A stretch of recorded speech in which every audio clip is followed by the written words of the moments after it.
Okay, good. Can you see this okay? Yes.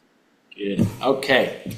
So, the healing code for cancer, the missing foundation behind the diagnosis. What is that?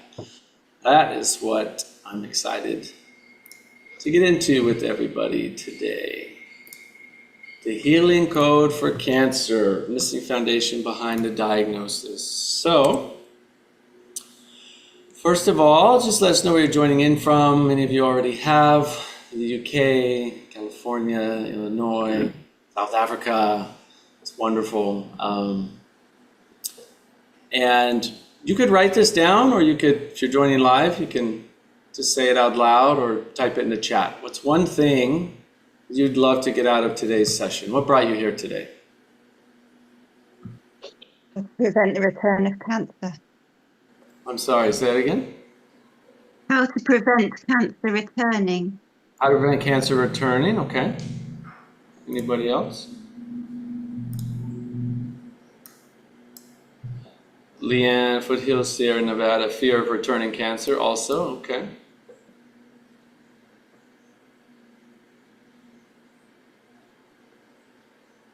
What else brought you here today?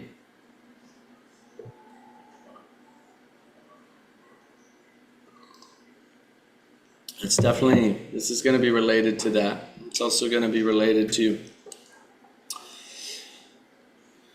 if you have a cancer diagnosis, or you're currently going through treatment, or you have a loved one, or you're a caretaker, or you have cancer that runs in your family, or you have cancer and you're just looking for solutions.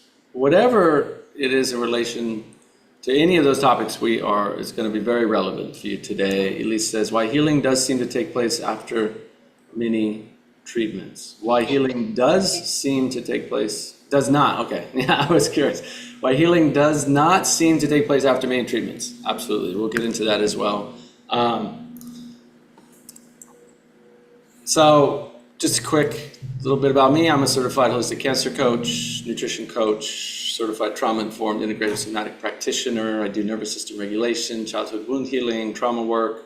I'm a certified breathwork and meditation teacher, award-winning health researcher, documentary filmmaker, and a best-selling author. And that's the question that I'd love to pose. I think a lot of people have, which is why do two people with the same diagnosis often have completely different outcomes? Why does one person often spiral into fear and continuous inflammation while another seems to stabilize and adapt, and even in some cases heal? Why do some people heal and some people don't? Like to your question, Elise, why does some healing take place, some doesn't, even after many why doesn't it take place after many treatments? And how can some people be completely at peace with their diagnosis and actually live a great life, even with cancer, and others are chronically stressed and anxious while they're also diagnosed with cancer?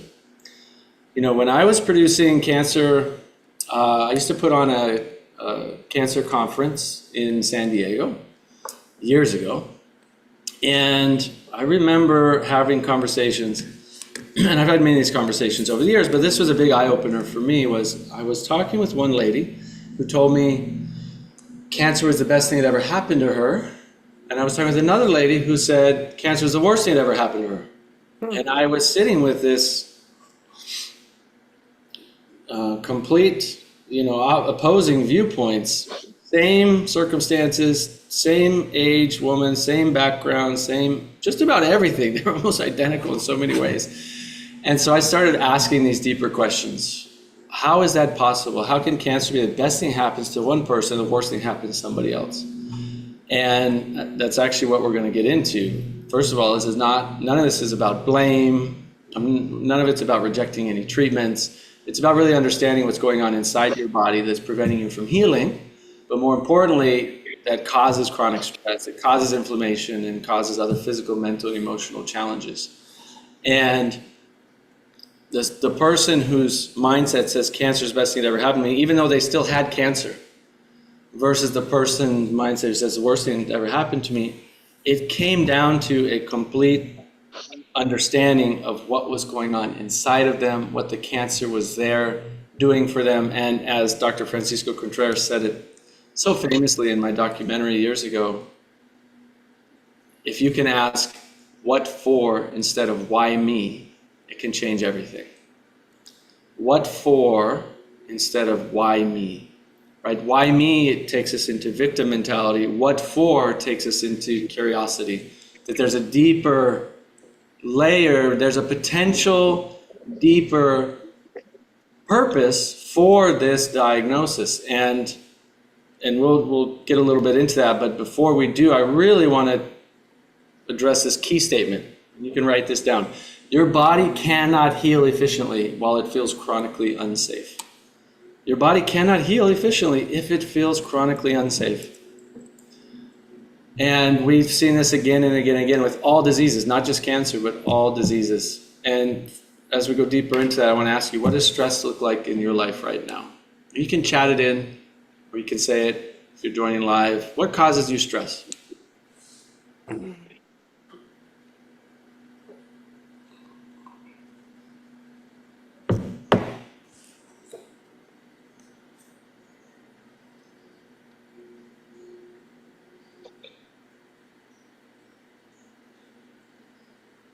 I see many of you typing right now. What causes you stress in your life right now?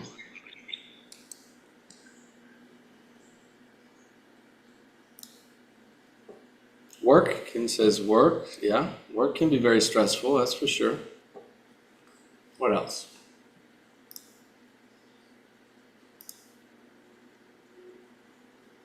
Not having enough money, being sued by deceased husband's children, not having control over that. Yeah, circumstances outside of your control. Finances, it's a big one. Work, finances, things outside of our control. Fear of cancer returning, well, absolutely can cause stress. So we have a lot of these circumstances in life that are outside of ourselves and even inside of ourselves that tend to cause stress. Now, here's a really bold statement I want to make. And some of you know this, and some of you this may kind of feel new to you, but our true nature, our true self, beyond the stress, beyond life circumstances, beyond the family crisis, as you just chatted in, beyond the finances, beyond all of it, our true nature is patience, is understanding, is love, is compassion, is kindness. Every spiritual tradition teaches this, and we know it at our core. Like a child who hasn't been conditioned yet, right? Think of a 3-year-old growing up in a healthy, happy family that is not conditioned yet by fear or trauma or judgment or blame or anger. How does that child live? They live so free, loving, curious, creative, funny, laughing at every little thing. And as adults, we're kind of taught to look back and go, oh, that's childish, don't be a child. So many of us have been taught that way. Don't be a child, you got to be an adult now, right? You got to take life so seriously. But yet we come into this world with this unconditioned natural state, unless you come in through serious trauma even as a newborn, which does happen. But even then, 2-year-old, 3-year-old, 4-year-old, even up to 5-year-old many times, especially in a healthy, loving family, you came into this world connected to that true self of just curiosity, kindness, compassion, love. And if you were hungry, you cry for a little bit, you get a little food, and then you're fine, you're done, right? But nowadays, if people don't get what they want, they cry for days, weeks, months, years. Not just physically crying, but actually storing it inside as what? As anger, as resentment, as judgment, as blame. So I just want to start with this as a frame to look through, is that our true nature is everything we're desiring, and yet we become conditioned through fear, anger, judgment, blame, trauma. And that follows us into adulthood. And you'll see how this all relates to cancer as we go through this. Because here's what the cutting edge science shows us. Chronic stress dysregulates our immune system and our inflammatory systems. Long-term trauma increases our disease risk. Nervous system dysregulation affects our healing capacity. And emotional suppression is associated with much poorer health outcomes. Chronic trauma and stress reshape your nervous system in ways that increase our vulnerability to diseases like cancer over time. And it doesn't have to just be a trauma in the way a lot of us think, like, oh, a big trauma, right? It doesn't have to be that. Even just early childhood adversity can shape our nervous system in ways that increase our stress patterns, and it shows up in our biology and our physiology. Now, the good news is we can learn and retrain our nervous system to help change these patterns. But first we have to understand what's at the core of it, what's at the root of it. And so if you want to know what are these adverse events that happen in childhood up until 18, and we know so much of this stays lodged in your nervous system as an adult. Here's the top 20. There's more, but here's kind of 20 we can look at and you can take a pen and paper or a mental note and just check mark. Have you had any of these in your childhood at any time? Or even in your adult life? Even in adult life, some of these things are very traumatizing to our nervous system. And we think, oh, you go through an adverse event and then it's done. For majority of us, it is not done because we didn't process it properly. And so the nervous system, when it feels unsafe, has to create this safety mechanism. And it creates almost a separation in our mind, almost a scar. And it's funny because the Sanskrit word for this is samskara, which means impression. It creates an impression that gets lodged in our mind field and in our nervous system, which directly affects our biology and our ability to heal. But notate how many of these you've ever had in your life, just mentally or on a piece of paper, just a little tally. Any kind of abuse, physical abuse, emotional, verbal abuse, sexual abuse, chronic humiliation or shaming or bullying, exposure to domestic violence, even seeing violence in the home, emotional neglect, lack of attunement, lack of warmth, lack of validation as a child, physical neglect, maybe neglected with food, safety, or even hygiene, inconsistent or unpredictable caregiving, parents were away a lot or not around, or it was just unpredictable if your needs were going to be met. Early separation from a primary caregiver. It often happens through divorce or loss of a family member. Foster care instability or multiple placements, chronic poverty or housing instability, community violence exposure, bullying or peer victimization, racial discrimination or systemic oppression, and even medical and shock trauma. So serious childhood illness, invasive medical procedures, or medical trauma. And again, these are childhood things that directly affect our adulthood, but many of these things can happen in our adulthood that we don't have the tools and know-how with the nervous system to allow them to pass through us properly, and they lodge as traumas inside of our nervous system as well.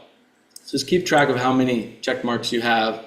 Also household substance abuse, household mental illness, an incarcerated household member or somebody went to jail, could have been suicide, could have been self-harm to yourself or to someone in the family.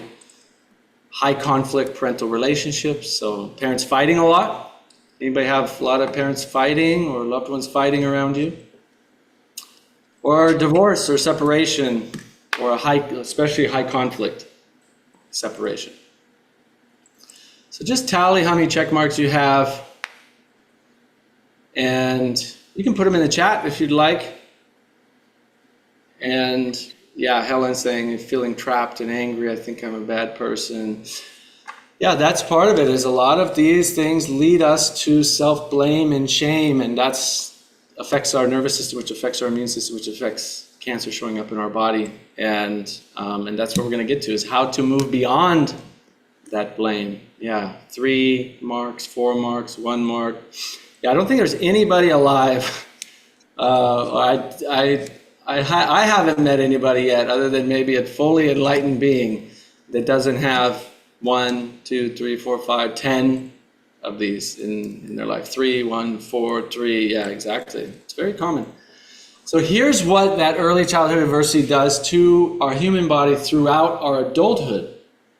This is really important, because what happens to us up until we're 18 almost always, very often, impacts us throughout our adulthood. And especially in negative belief systems, emotional neglect, verbal or physical abuse, chronic self-doubt, worry, anxiety, any of those things, these childhood traumas, adverse events, how they affect us as an adult. The biological effects, scientifically studied, alter cortisol regulation, sensitize the amygdala, which means that our nervous system's constantly looking for threats outside of us in our environment, excessively, which keeps us in a fight or flight mode. It disrupts our vagal tone, which directly impacts just about every system in the body. It increases inflammatory signaling. It creates hypervigilance or freeze patterns in the body. It shapes our attachment style, which means that we get attached to things outside of ourselves for regulation, and we don't have a good way to self-regulate. It influences our stress coping behaviors. It can help create addiction patterns. Okay. Well, since I didn't go to the store yesterday, I thought I would do it. What was that? Was somebody saying something? And over time, these things increase our vulnerability to anxiety, depression, autoimmune disorders, cardiovascular disease, substance use disorders, stress-related chronic illness, cancer, heart disease, other chronic diseases.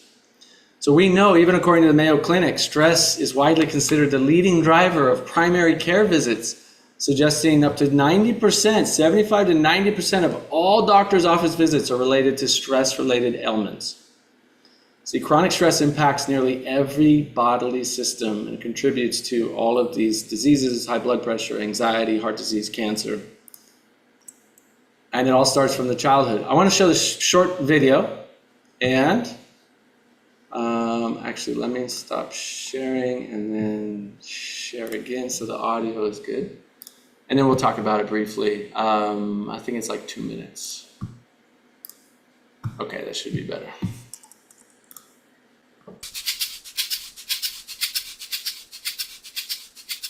It would be nice to believe that nothing much happens to young children who grow up around violent or angry parents and caregivers.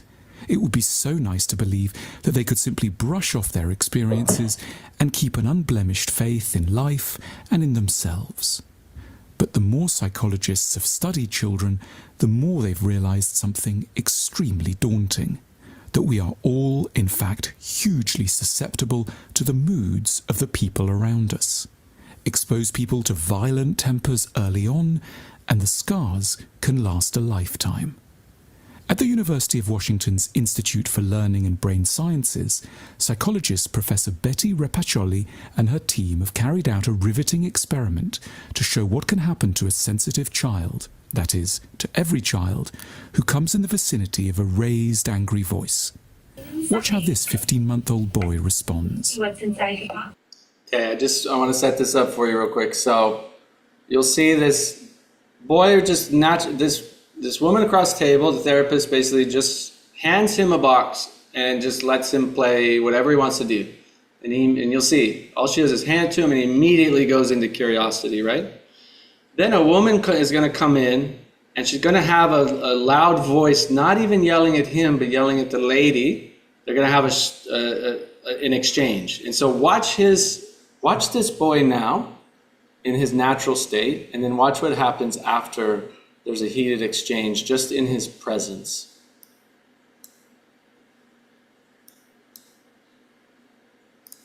Watch how this 15-month-old boy responds. What's inside your box? You can take the lid off. Is there something in there? There's a green cone.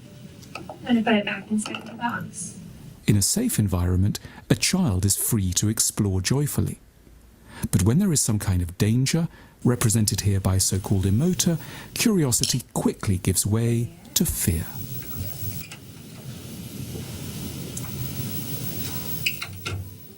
Hi, Teresa. I'm going to sit here reading a magazine. Okay. That's Kelly. Kelly's doing safe and read a magazine. Kelly, look at this. That's aggravating. That's so annoying. Oh, I thought it was really interesting. Well, that's just your opinion. It's aggravating.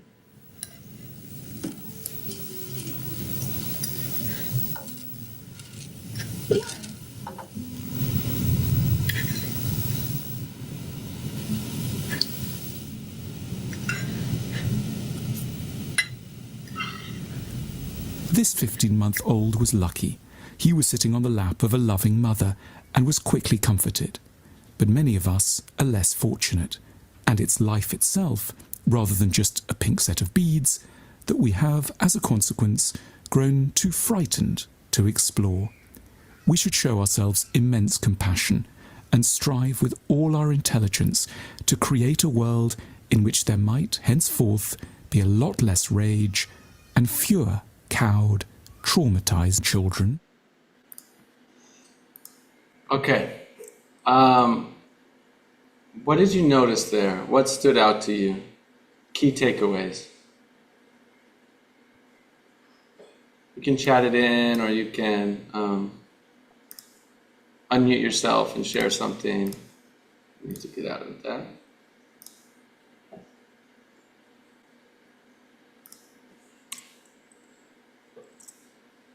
Anybody want to share? Yeah, hi Nathan. Thanks so much for hosting this. What I noticed was that initially the child was very curious, enjoying playing with the box or seeing kind of, what he could do with the box, kind of exploring.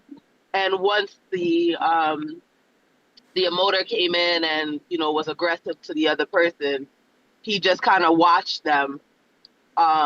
You could see that he was intimidated and then, afraid. And then when the pink beads and the glass or whatever, the new thing for him to play with was put in front of him, he didn't even attempt to touch it. He just looked at, at the people that were in front of him having the argument.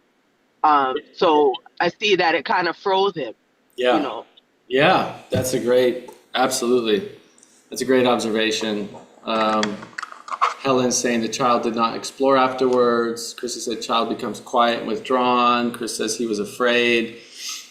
Yeah, absolutely. And you can see just the natural curiosity there of our nature is curiosity, smiling, happy, right? And notice how that makes you feel when you watch this as well. What part of you is feeling for this child, for the mother, for the therapist, for, everyone's got different reactions. We don't have time to go into all of that because that all has wisdom for your own system as well. It's the work I do with clients individually, and we would look at how your nervous system responds to each of these situations, and then that would bring some significant wisdom and healing for your own body.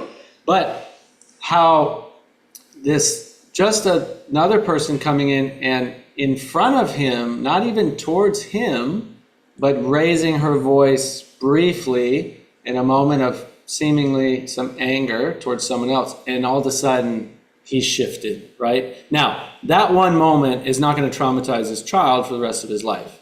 But think about how many times we've been yelled at directly as a child, or punished, or told, you're not doing it right, or not good enough, or shown that in so many ways, or left to cry for too long, or so many things that happen we don't even remember from 1-year-old, 2-year-old, 3-year-old, 4-year-old, but the nervous system does.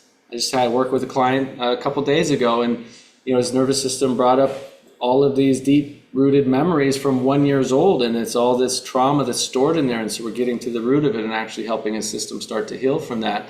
But it stores it even at these early ages, and you can see how it makes sense that we can go from very curious, loving, free children to very, constricted, challenged, stressful, anxious adults. And it all starts in childhood. And it's not to blame parents or anybody around us. I mean, this is life. It's just what we all go through in one way or another. And it's also a gift for us to learn to heal from these things and to be able to share and help others, as the video said, which was how to reduce the amount of anger and rage and stress in the world. We could spend a lot of time on this, but I want to keep moving. Because the good news is your past is not your destiny. What happened, whatever happened in your life, can be healed. Your state of mind can become more harmonious and happy and peaceful, and your nervous system can be brought back into regulation. Traumas can be healed. Adverse events can be healed. And I see it all the time. Here's a key phrase. We might not be able to control everything that happens to us, but we can influence the internal environment our body lives in to create more safety and peace. And safety and peace allows for physical healing. And here's the key. Your body wants to heal. Think about it. Your body's trying to heal all the time. Your nervous system wants to be regulated. Your spirit, your soul wants your mind and body to be at peace, in harmony, curious, joyful, loving. It's constantly trying to bring you to that harmonious state. The key is starting to cultivate a relationship with your inner world so your mind and body can become more in harmony with your true nature. And when that happens, then the body can start to thrive a bit more. Now, here's something I like to show, which is how the spirit and the mind and body is all connected. And I'm going to stop sharing my screen for a bit. Let's see if you can. I'm going to draw this because I'm a very visual person. And I know a lot of people are very visual too, so I'm going to draw something for you. I'm not a great artist though, so you have to give me a little slack here. But this is how a lot of the ancients look at it. One of my teachers from India says I like this metaphor where we're like a mango in some ways, right? Where the pit of the mango, the seed, is the spirit, is the soul, also called the causal body. Causal body. The mango flesh or fruit on the inside, this is your physical body. And the skin on the outside, which in a mango it's going to be thin, but this is your subtle body, and the subtle body is composed of your mind, your emotions, your ego, your intellect. It's all the energetic aspects of our mind that you can see this. It's also called the aura if you look at it from Cryptilian photography. But whatever impacts the subtle body impacts the physical body. And whatever impacts the physical body impacts the subtle body. So if the mango is dented and bruised on the outside, it's going to also have that same problem on the inside, and vice versa. It's all interconnected. Now, the causal body is pure, is infinite, is source, is one with God, with divine, with the universe, whatever you want to say. That is not impacted by anything, but that's the life force. That's what's keeping us alive. And you notice when the body drops, when we die, or an animal dies, or a person dies, there's no more life force there, because the life force, the soul, the spirit has left that body, right? Nothing changes about that body except it goes hard and cold and stiff. There's no more life force energy because the spirit has left. It's gone into the next dimensions. And the way I like to look at it too is more like a light bulb, because the mind is actually, it sits around much further around our body. So if we were to look at like a light bulb, I'm going to do my best to draw. It's not a regular light bulb, but let's pretend that's a light bulb. Inside, you have the actual, someone can help me, I forget what this part's called, but this is where this is the causal body, the spirit, the source. This is the source of the light. The bulb itself is the physical body, and the light emanating from the bulb is your subtle body, because it actually extends beyond our body significantly. And the electricity going in, that's the source, that's the divine, that's the life force, that's what's lighting us up. Right? And so when we start to understand this at a deeper spiritual level, and our modern science also affirms this in so many ways, but I love the spiritual teachings around it, because you realize how it's all interconnected. And how modern psychology says, oh yes, it is. Whatever's going on in the mind is actually manifesting in the body and vice versa. The filament, there you go. Thank you, Bernadette. Thank you. So it's all interconnected. I'm not going to spend much time here, but I mean, just so you know, I went through a lot of traumas, a lot of adverse events as a child, and I struggled with being bullied and then bullying others. I struggled with depression and addiction. I had suicidal tendencies. I ended up homeless at 15. My parents divorced. I had family members that committed suicide. I struggled with skin issues and chronic gut issues and chronic stress and anger and brain fog and fatigue and chronic pain. I was almost dead by 18. And so I had many of these adverse child events and traumas and challenges that I had to heal, or I learned to heal throughout my adulthood.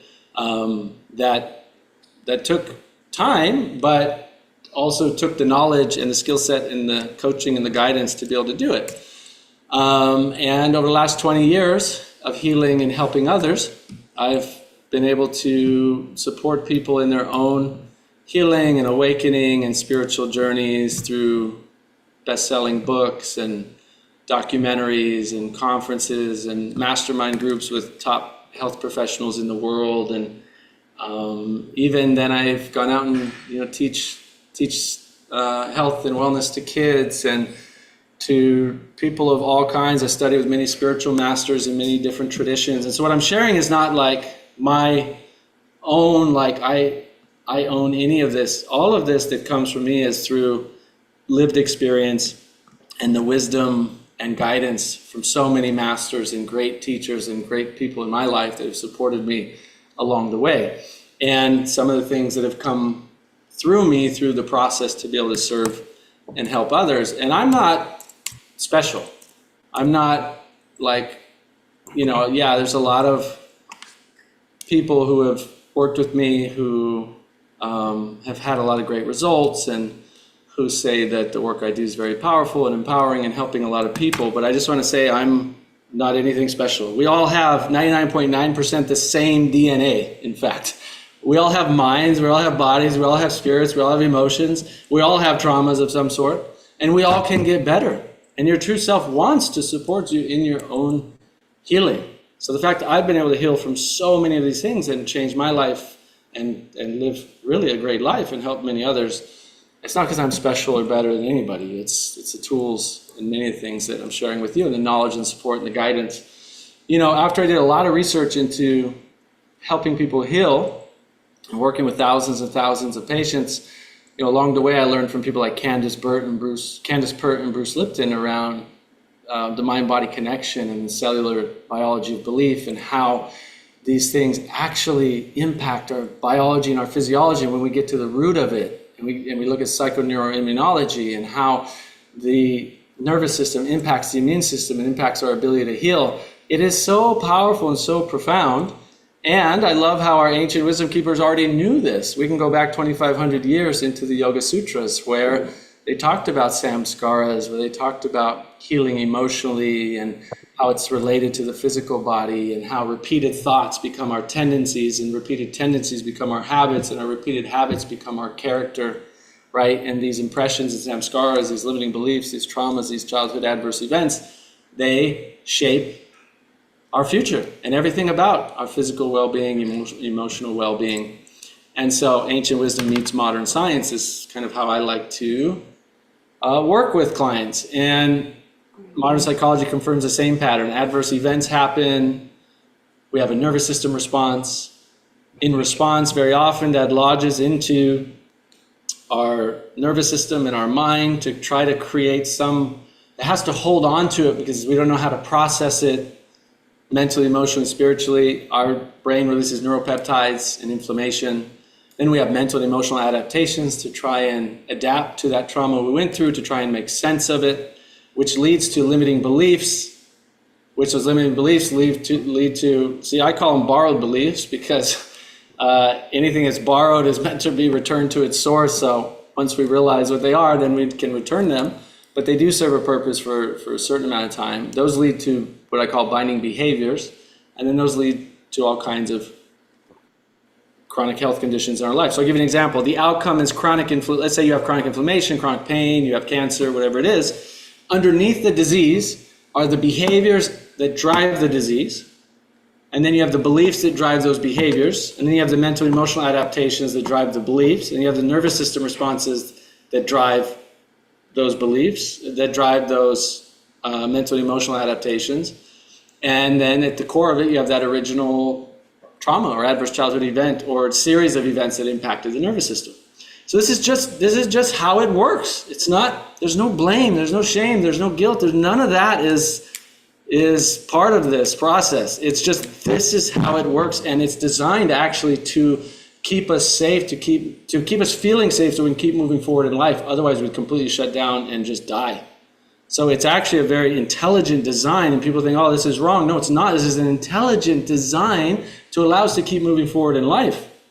But when you have the safety there, and you have the wisdom, and you have the guidance, and you have the love, then that helps you move it through your system. But when we don't have that, then our system has to adapt. And these are all adaptations, right? But what does that lead to? Well, then it leads to chronic stress. Chronic stress leads to excessive cortisol and hormone dysregulation.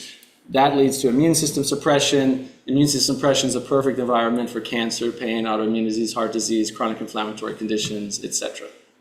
So is this making sense so far? Let me know if you guys are with me or I've lost you, where you're at. Just let me know in the chat, or you can speak up.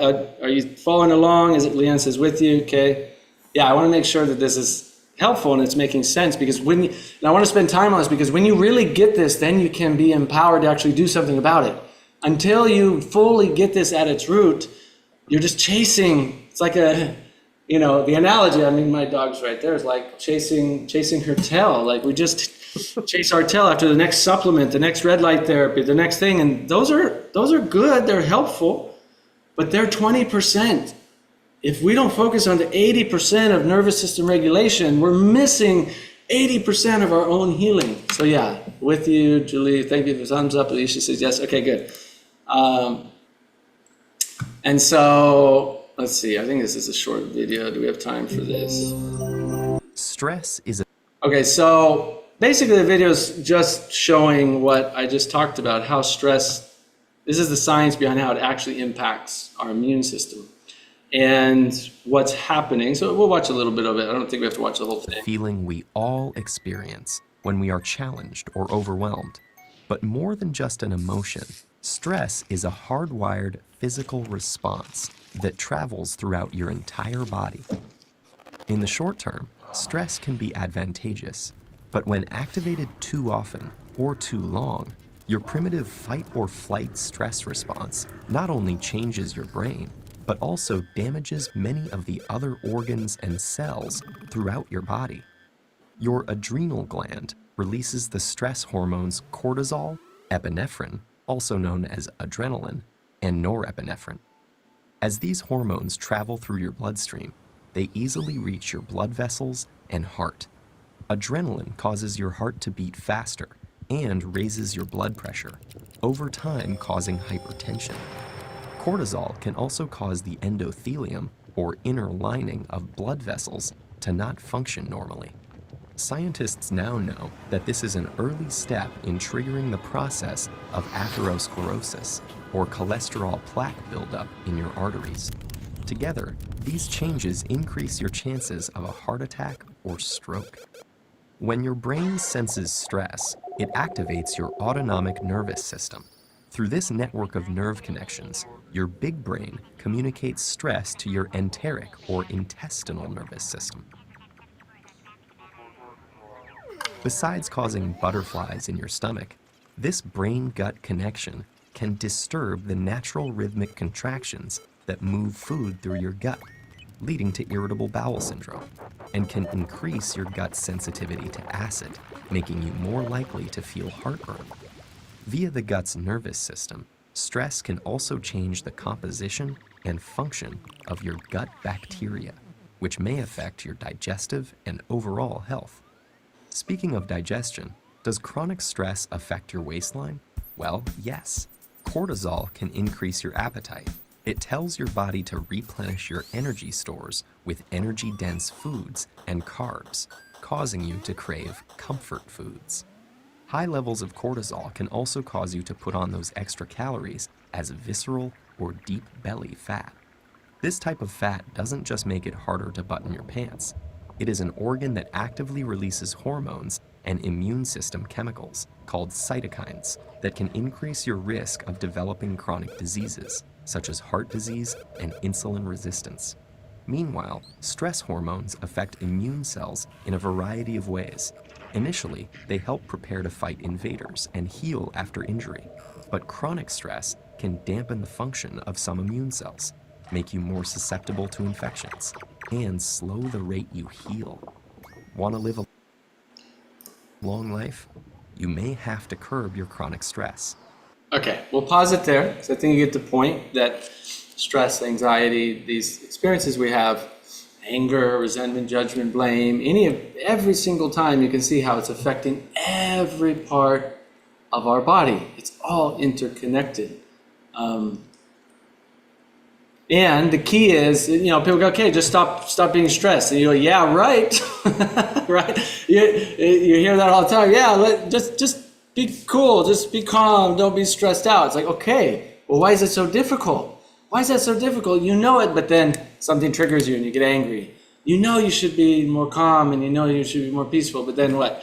Then something triggers you and now you're yelling, you're upset, you're feeling tight and tense in your body, you're feeling anxious, and it's like, why? Well, because these childhood wounds, these beliefs, this subconscious programming, it's in your nervous system. It's not in your conscious mind. And so that's the key here, is that we have to get to the nervous system. We operate from our subconscious programming. As my friend and colleague Bruce Lipton, Dr. Bruce Lipton talks about, 95% of our life is actually from our subconscious programming, primarily from the first 7 years of our life. And only 5% of the time we operate from our conscious mind.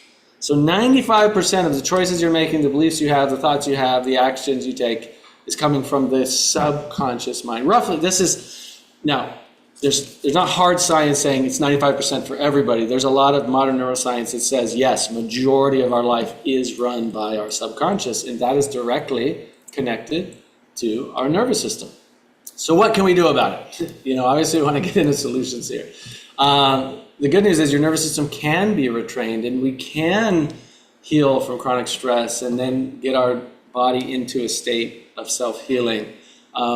Now, there's a lot of methodologies and there's a lot of therapy and there's a lot of things you can do, but what a lot of this science has shown us, and what I find with my clients, is in integrating a series of very effective modalities together seems to create the strongest outcomes, and there's quite a bit of research that is showing that as well, when we're combining things like cognitive processing with emotional integration and childhood wound healing and nervous system regulation, creating relational safety with somatic practices and spiritual practices, then your immune system is listening to your nervous system. And when your nervous system feels safe and regulated, your body has a much better chance of healing itself.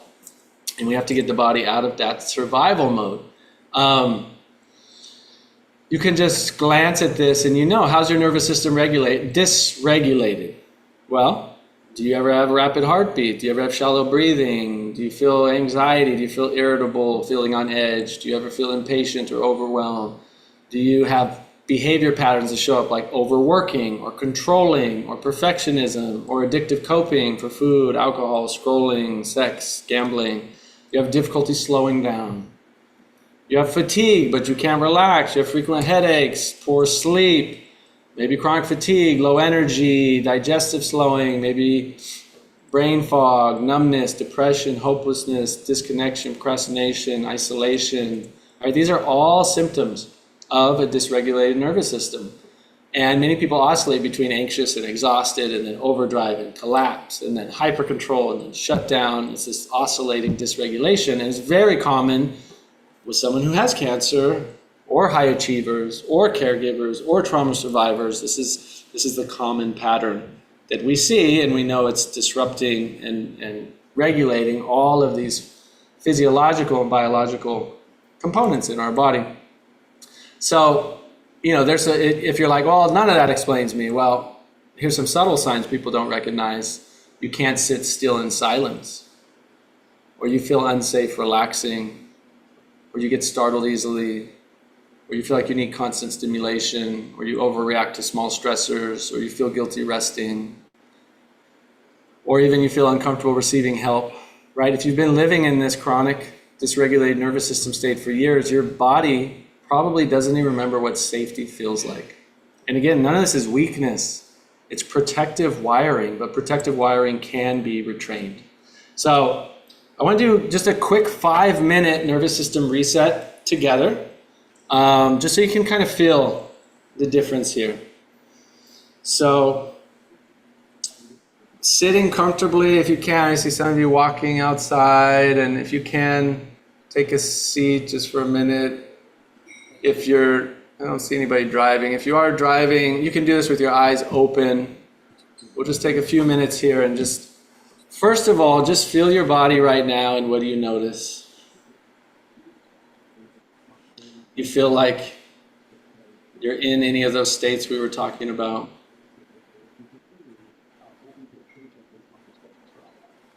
I hear some background noise somewhere.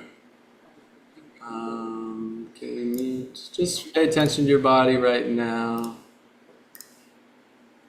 And let's go ahead and close our eyes. Just take a deep breath in through the nose. And let it out.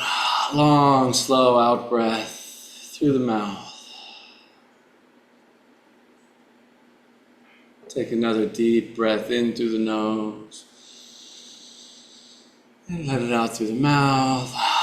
Maybe making a sigh sound. Another deep breath in, filling your belly all the way up. And long, slow out breath through the mouth.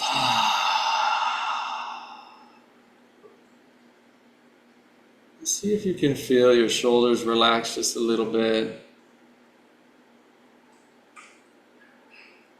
See if you can feel the weight of your body on your seat.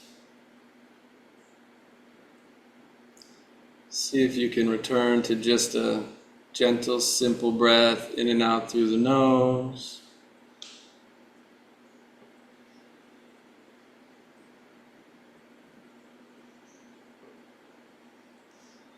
Now bring your hand to your heart. Just bring a gentle attention to your heart.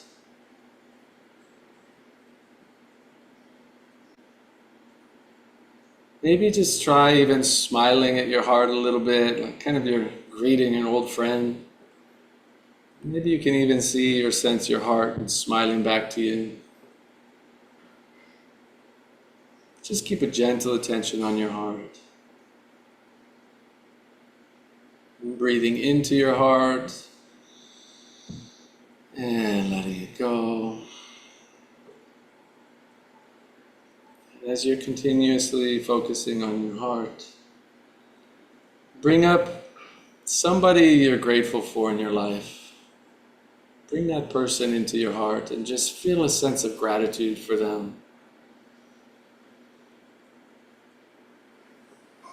What are you grateful for about that person? What have they helped you with?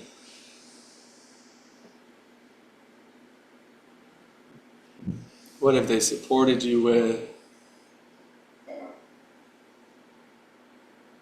How do they make you feel when you're grateful for them? What is it that makes you grateful for that person?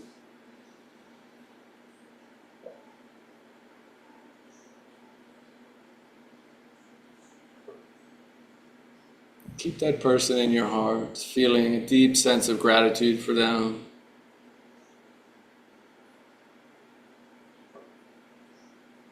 Sending them a thank you for all that they've done in your life.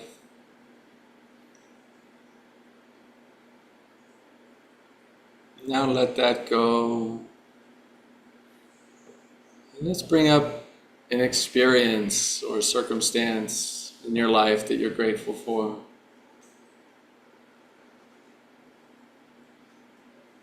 Something that's maybe helped you or given you a sense of gratitude. It doesn't have to be a big thing. It can just be anything you're grateful for.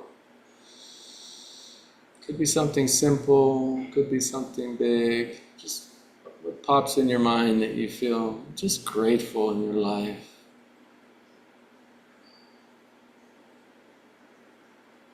Maybe multiple things start coming in. Staying connected to your heart as you're feeling gratitude for these things, or situations, or circumstances, or learnings, or people in your life.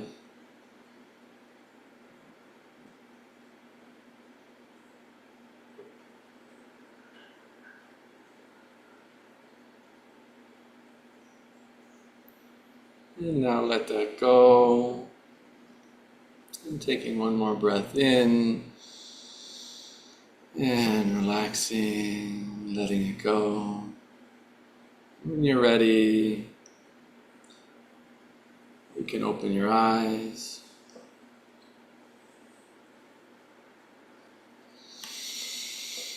What did you notice in that few minutes together? How do you feel now?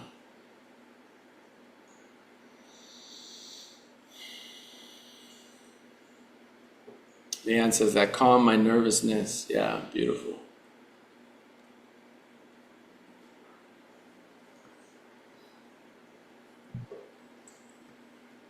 Someone's drawing on the screen. I'm not sure how that's even possible, but that's funny. Julie says peaceful. Yeah, I feel even more calm and peaceful just a few minutes, right? Yeah, it calms nervousness, peaceful, brings you to the present moment. Lighter, absolutely. See, what if your body could feel this way more often?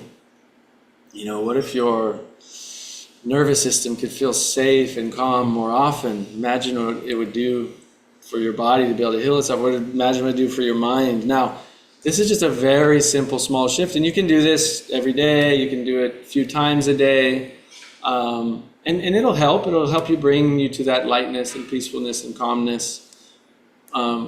What I've discovered, though, is a single exercise like this, even just done daily, it's not going to retrain the years of that survival wiring. It will bring you into a state of calmness, which is helpful. But if we don't retrain the nervous system through the deeper somatic work and emotional healing, the body continues to interpret life as a threat. So these are nice daily practices to do, but the deeper emotional healing is really important. I don't know how to take that off my screen.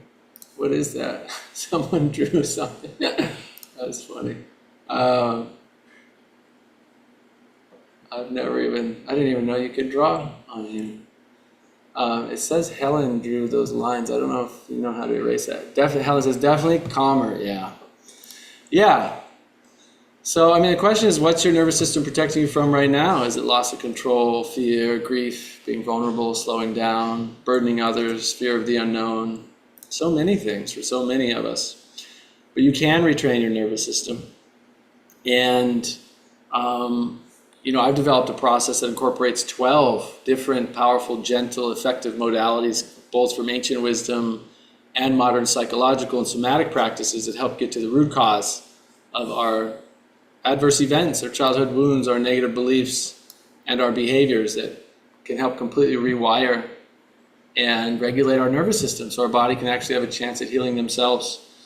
These are the same practices that have helped me heal from so many of my traumas and beliefs and dysregulated nervous system over the years.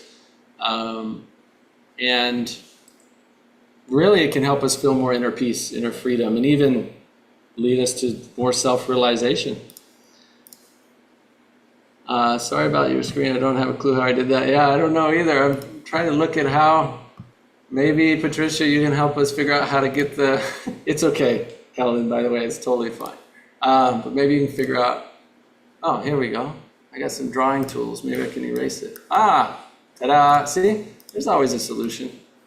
When we're calm, we can always find the solution a lot easier, right? That's what I found in my own life.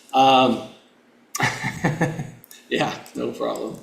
I'm not going to go through all these, but I'll just share with you some of my clients, whether they have addictions, they have, emotional outbursts, fears, traumas, angers, cancers, you name it.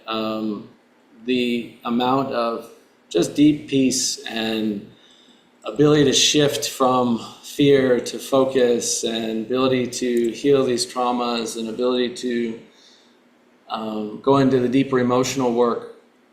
What's amazing is sometimes the body actually heals itself when you reduce the stress, when you heal emotionally, when you get to these underlying patterns. For sure, your life, my clients' lives, my life becomes more enjoyable, more peaceful, more calm, more centered, more happy, less stressful, less fear.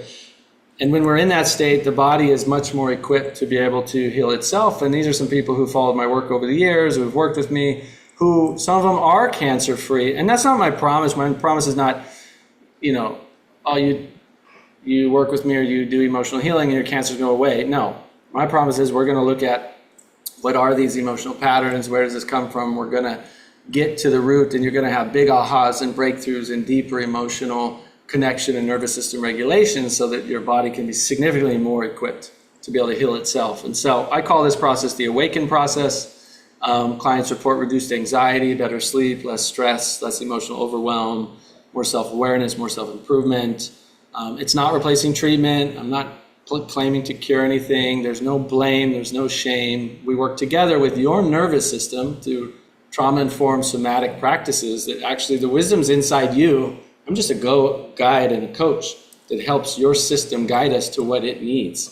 And it's very powerful. So I just want to share with you, and we'll wrap up. I do have some private coaching spots that opened up. I had 8 yesterday. I just had someone take that one. So I have 7 spots left if anyone's interested in private coaching. We are opening up some group coaching as well.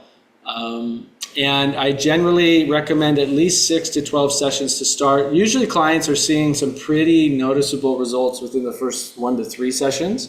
But because it's layers and we're unpeeling layers and we're going deeper, usually, we're looking 6 to 12 sessions to see some significant improvement, because we're retraining the nervous system that's been, it's been dysregulated for many, many, many years. And so, the pricing starts as low as $297, goes all the way up to $8,500, depending on which package you choose. The packages can be very comprehensive based on your needs. And if you want to schedule a free 30-minute call, I've got some available. I'll put it in the chat here. Just go to nathancrane.com/awaken for cancer. And there is an application process and a form to fill out to make sure it's a good fit. If you're dealing with anything we talked about today, I know I can help you. And if you're interested, you can fill out that form. It'll take you about 10 minutes. And then you can schedule a free 30-minute call. And we'll meet. You and I will meet. We'll talk. We'll go deeper, and we'll see what is the best options for you moving forward. And you'll get to see all of that. Just nathancrane.com/awaken for cancer, and you can fill that form out, and then we'll go from there. And on that 30-minute call, I'll answer all your questions, tell you about different program options. We'll go deeper into your personal circumstances. It's all private and based on your needs. Whatever you do, whether you work with me or not, I just want you to know, I want you to consider making this your priority. Right? Because your inner peace is worth it. No matter whether you choose to work with me or someone else, regulating your nervous system, healing these emotional wounds, doing this deep work, it's essential not only for your own body to be able to actually heal itself. Like I said, this is 80% of healing. From all of my research and perspective and working with so many people and interviewing so many doctors and looking at hundreds and hundreds of studies, this is the 80%. So if we're not doing this, we're not really focused on allowing ourselves to heal. But beyond that, helping you find greater inner peace, emotional freedom, joy, and the self-realization you deserve. So I hope to work with you, but at the very least, I hope you work with somebody or continue doing deep nervous system regulation work, because it is profoundly life-changing and supportive. We are over time. I will, for anyone who wants to stay on, I can stay on another 10 or 15 minutes and answer any questions that you have. So let me just stop sharing my screen. If anyone has any questions, I can stay on for about 10 minutes and answer. Leanne says, thank you very much. Absolutely, Leanne. Helen says, thank you for the information, which confirms I can move towards self-acceptance and regulate my stress. Yes. I'm also doing a Gabor Mate course. Cool. He's great. Heal Online. Thank you for your input. Onward to Peace. Beautiful.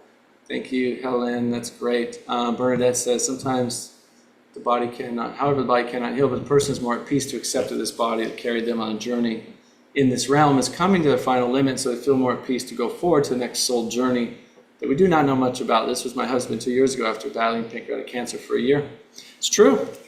This is one of the key foundational things that was discovered in the research around whether somebody is what I would call like a cancer conqueror or cancer thriver versus somebody who lives with cancer or beyond cancer for many, many years after the diagnosis, but doing it in a healthy and peaceful way. And one of the things that they found in studying a lot of people was the mindset was a strong reason to live. So if you have a strong reason to live, you want to live, you still have more purpose, you still have more to discover, your soul feels like, no, I need to be here, I got stuff to do, man, I got places to go, people to help, people to meet, places to see, like I'm still here. Then having that strong mindset of no, I'm staying. That's a key mental aspect that will support the healing significantly. Now, on the other hand, if there's a strong feeling, it's like this is my time. It's time to go, and I'm at peace with that. I'm okay with that. I'm ready for what's next. That's also beautiful. And I would never tell somebody not to feel that way. Now, if there's a lot of fear and a lot of anxiety and it's like a lot of fight, push, and pull between that, then I would say let's look at the deep emotional work under that, because there's a big party that really wants to stay, the big party that wants to go. Tom Loswick, friend and colleague of mine who had cancer, and he had like 6 or 7 other health conditions, and he was on like a dozen medications. And, when he was in so much pain and in a wheelchair and had his gallbladder removed and had a surgery and had a this and chemo and so much stuff going on, it was like there was a big percentage of him that wanted to leave. He didn't want to be here anymore. But there was a good percentage of him that still wanted to stay. And the percent that wanted to stay was the one that started doing the work. He actually started doing emotional healing and nervous system retraining and Qigong and energy healing and all these different things. And a few years later, completely healed of everything, off all his meds, pain-free, living an amazing life, helping others. Because he listened to that part that really wanted to stay. So each person's unique. I'll never tell everybody to just do one thing, other than, yes, emotional healing and nervous system regulation and spiritual practices, yeah, everybody will benefit from that. But it's also dependent on what you really want and what your soul wants and what you're here to do and learn and grow and contribute. Julie says, thank you. Rodika, thank you. Absolutely. Isha, thank you very much. You're very welcome. Chrissy, thank you. Yes. How to deal with this when there are others around you causing the stress? That's a good question. It's always, and mostly things outside of us that are causing our stress. That's how we perceive it, right? We perceive that it's the circumstances and the people and situations that cause my stress. Now, here's how. And I validate that, and I get that, and I accept that viewpoint, because I have had the same viewpoint, that it's this person causing my stress. The reality is that person triggers your stress, but that person doesn't cause your stress. What causes the stress is our reaction to it, is our resistance to it, is our expectations to it, is our beliefs around it, is our behaviors around it, and that is all rooted in our nervous system. So this is what's beautiful, what happens, and happened in my own life. So I do this deeper work, and I heal, and I do the spiritual practices, and the psychological practices, and the emotional practices, and even do the awaken process on myself, for example. Things that used to trigger me that would cause me to be stressful don't cause me to be stressful anymore. I can just see it for what it is. Mentally, I knew that that person wasn't causing my stress, but my nervous system was reacting. And I would get, uptight or angry or upset or just like, whatever, screw you kind of thing, like leave me alone. But now it happens and I just have compassion. and I feel at peace. Because not only does a cognitive part of me realize, yeah, that's their stuff, and it's triggering me, but doing the emotional healing and the childhood wound healing and the nervous system retraining, now my nervous system doesn't react to that, so I don't get stressed. Does that make sense? And so this is the deep work I'm talking about that we do together.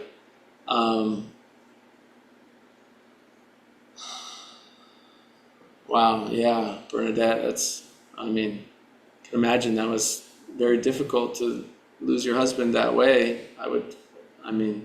Not sure if you fully grieved that or if you're at peace with that, but wow, I'm sure it was also beautiful as well as challenging. I'm coming up on my 82nd and my third cancer experience, coming up on 82. Wow, beautiful, you're 82. Congratulations, happy birthday. Difference between number 1 and number 3 has been amazing thanks to all this healing work. Wow, thanks for putting words as nice at all. Yeah, you bet.